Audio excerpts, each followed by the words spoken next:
Christmas ഈവിന് കനകക്കുന്നി പോയി അവിടുത്തെ തിക്കിലും തിരക്കിലും ഒന്നും പെടാൻ അത്ര ഇൻട്രസ്റ്റ് ഇല്ലാത്തതുകൊണ്ട് ഞങ്ങൾ സ്ഥിരം പോകുന്ന റൂട്ടാണ് ഈ വേളി പെരുമാതുറ റോഡ്. ഈ റോഡിൽ കുറെ ചർച്ചസ് ഉണ്ട്. അപ്പൊ ഈ ചർച്ചസിലെ ലൈറ്റ് ഒക്കെ കണ്ടാണ് ഞങ്ങളെ ക്രിസ്മസ് ഈവ് സെലിബ്രേറ്റ് ചെയ്യാറ്. അങ്ങനെ ഈ യാത്രയിൽ ഞങ്ങൾ ആദ്യം പോയത് സെന്റ് മൈക്കിൾ ചർച്ചിലേക്കാണ്. അവിടെ ചെന്ന സമയം പ്രതീക്ഷിച്ച പോലെയെന്നല്ല, ആക്ച്വലി അവിടെ ആരും ഇല്ലായിരുന്നു. പിന്നെ പള്ളിക്കകത്ത് കയറി നല്ല സ്വസ്ഥമായിട്ടിരുന്ന് പ്രാർത്ഥിച്ചു.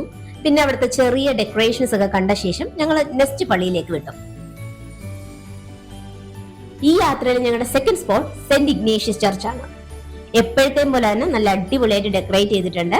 നേരത്തെ തവണ സ്നോമാൻ ആയിരുന്നു, ഇപ്പോൾ ഒരു നല്ല കൂറ്റും ക്രിസ്മസ് ട്രീ ആണ്. അതിന്റെ ഫ്രണ്ടിൽ നിന്ന് കുറെ ഫോട്ടോ ഒക്കെ എടുത്തു.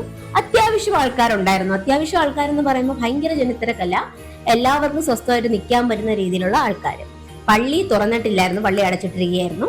അതിന്റെ ഫ്രണ്ടിൽ നിന്ന് കുറെ വീഡിയോസും ഫോട്ടോസും ഒക്കെ എടുത്ത് അങ്ങനെ കുറച്ചു നേരം അതിന്റെ ഫ്രണ്ടിൽ നിന്നു.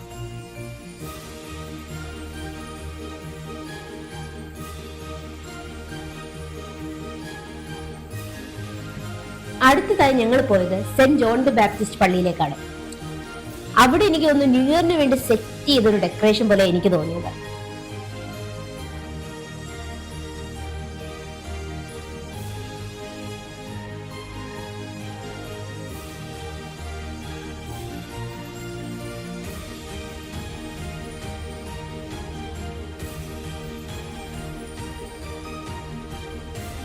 അങ്ങനെ ഞങ്ങൾ ഡെക്കറേഷനൊക്കെ കണ്ട് നേരെ പള്ളിയിലേക്ക് ചെന്നു. ആദ്യമായിട്ടാണ് ഈ പള്ളിക്ക് അകത്ത് കയറുന്നത്. മറ്റുള്ള പള്ളിയിൽ നിന്നൊക്കെ ഡിഫറെന്റ് ആയിട്ടൊരു സ്ട്രക്ചറാണ് ഈ പള്ളിക്കുള്ളതെന്ന് എനിക്ക് പലപ്പോഴും തോന്നിയിട്ടുണ്ട്. അങ്ങനെ അകത്ത് കയറി പ്രാർത്ഥിച്ചു കഴിഞ്ഞ് തിരിച്ചിറങ്ങിയപ്പോഴാണ് അവിടെ കുറ്റം നല്ല ഹൈറ്റൊക്കെ ഉള്ള ഒരു ബൈബിൾ ഇരിക്കുന്ന കണ്ടത്. ഇങ്ങനെ ബൈബിളിനെ നോക്കി, പിന്നെ ബൈബിളിന്റെ മുകളിലേക്ക് നോക്കിയപ്പോൾ സെന്റ് ജോൺ ദി ബാപ്റ്റിസ്റ്റിന്റെ ഒരു സ്വരൂപമുണ്ട്, തിരുസ്വരൂപമുണ്ട്. പിന്നെയാണ് അതിന്റെ താഴെ എഴുതിയിരിക്കുന്ന ചരിത്രം ഞങ്ങൾ വായിച്ചത്. ഈ ഒരു സ്വരൂപം കടൽ മാർഗം ഇവിടേക്ക് ഒഴുകിയെത്തിയതാണ്. ഇതിന്റെ ചരിത്രം വായിച്ചു കഴിഞ്ഞപ്പോൾ കുറച്ചും കൂടെ ഒരു അത്ഭുതത്തോടെ ഞങ്ങൾ കുറച്ചു നേരം ആ ഒരു സ്വരൂപത്തെ നോക്കി നിന്നു.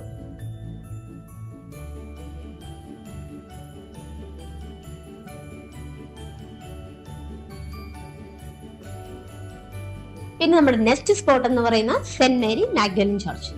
അവിടെ ചെന്നപ്പോൾ കുറച്ച് ഡിസപ്പോയിന്റഡ് ആയി. കാരണം നേരത്തെ തവണ അടിപൊളിയായിട്ട് ഡെക്കറേറ്റ് ചെയ്തിരുന്ന സ്ഥലത്ത് ഇത്തവണ ഡെക്കറേഷൻ കുറച്ച് പിന്നിലോട്ടായിരുന്നു. പിന്നെ ആളും കുറവായിരുന്നു. സോ അവിടെ നിന്ന് കുറച്ച് ഫോട്ടോസ് ഒക്കെ എടുത്ത്, ഡെക്കറേഷൻ വലുതായിട്ടില്ലാത്തതുകൊണ്ട് ഞങ്ങൾ കുറച്ച് ഫോട്ടോസ് ഒക്കെ എടുത്ത് പെട്ടെന്ന് തന്നെ അടുത്ത സ്പോട്ടിലേക്ക് വിട്ടു.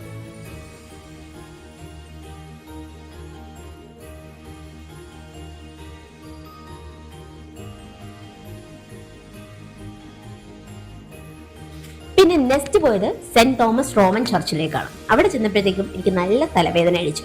സോ അച്ഛൻ്റെ അടുത്ത് ഞാൻ പറഞ്ഞു നമുക്ക് ചായ കുടിക്കാം. അങ്ങനെ ഞാനും അച്ഛനും കൂടെ ചർച്ചിന്റെ ഓപ്പോസിറ്റ് ഉള്ള ഒരു ചായക്കടയല്ല ഹോട്ടലിൽ നിന്ന് ചായയൊക്കെ കുടിച്ചോണ്ട് നിന്ന് ലൈറ്റ്സ് ഒക്കെ കണ്ട് അവിടെ നല്ല ഡെക്കറേഷൻസ് ഉണ്ടായിരുന്നു. സോ ആ ഡെക്കറേഷൻസ് ഒക്കെ കണ്ട് ആസ്വദിച്ചിരുന്ന് ചായ കുടിച്ചു കഴിഞ്ഞിട്ട് ഞങ്ങൾ ചർച്ചിന്റെ അകത്തേക്ക് പോയി കുറച്ചു നേരം ഇരുന്ന് പ്രാർത്ഥിച്ചു. നല്ല പീസ്ഫുൾ അറ്റ്മോസ്ഫിയർ ആണ് ആ ചർച്ചിന്റെ അകത്ത്. എന്നിട്ട് അവിടെ നിന്ന് ഇറങ്ങി.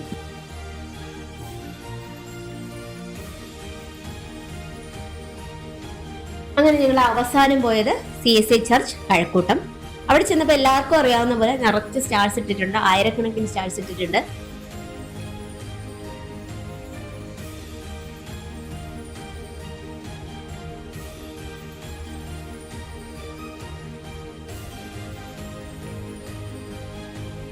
സ്റ്റാർസ് ഒക്കെ കണ്ട് അകത്തേക്ക് ചെന്നപ്പോഴത്തേക്കും എന്റെ ബബിൾസ് സോപ്പ് കൂത പതച്ചു വിടുന്ന പോലെ ബബിൾസ് പോകുന്നു. അപ്പൊ ഞാൻ വിചാരിച്ചു അതുപോലെ സാധാ ബബിൾസ് ആയിരിക്കുമെന്ന്. പക്ഷെ ആൾക്കാരെല്ലാം ഇരുന്ന് ഭയങ്കര ആഹ്ലാദത്തിൽ ഇത് പൊട്ടിക്കുന്നുണ്ട്. അങ്ങനെ ഞാൻ പൊട്ടിച്ചു നോക്കിയപ്പോഴാണ് മനസ്സിലായത് ഇത് പൊട്ടുന്നില്ല, പുക പോലെ പോവുകയാണ് ചെയ്യുന്നത്.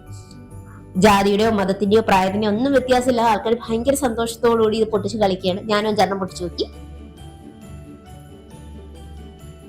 അത് കഴിഞ്ഞിട്ട് പള്ളിയുടെ ബാക്ക് സൈഡിലേക്ക് പോയപ്പോൾ കുറെ പുൽക്കൂടുകൾ ഒരുക്കിയിട്ടുണ്ട്, കുഞ്ഞു കുഞ്ഞു പുൽക്കൂടുകൾ. അതൊക്കെ കണ്ടു.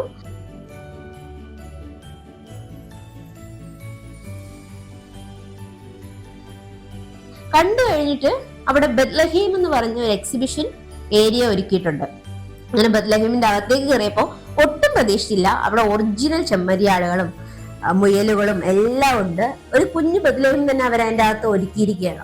അങ്ങനെ അതൊക്കെ കണ്ട് ഞങ്ങൾ ആ പള്ളിമുറ്റത്ത് നിന്ന് ഞങ്ങളുടെ 2025 ക്രിസ്മസ് ഈവിന്റെ അവസാന നിമിഷങ്ങൾ ഞങ്ങൾ അവിടെ സെലിബ്രേറ്റ് ചെയ്യുകയായിരുന്നു.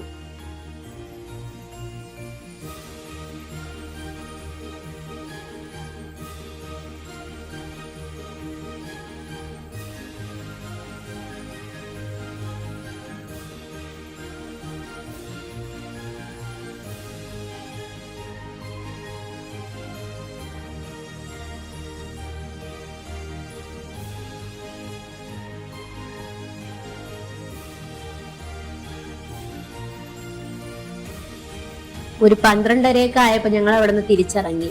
ഞങ്ങളുടെ 2025 ക്രിസ്മസും കൂടെ കഴിയുകയാണല്ലോ എന്ന് ദുഃഖമുണ്ട്. ഒരു ക്രിസ്മസ് കഴിയുമ്പോൾ ഞാൻ അടുത്ത ക്രിസ്മസിന് വേണ്ടിയുള്ള കാത്തിരിപ്പിലാണ്. അപ്പൊ എന്റെ കാത്തിരിപ്പ് ഇവിടെ തുടങ്ങുകയാണ്.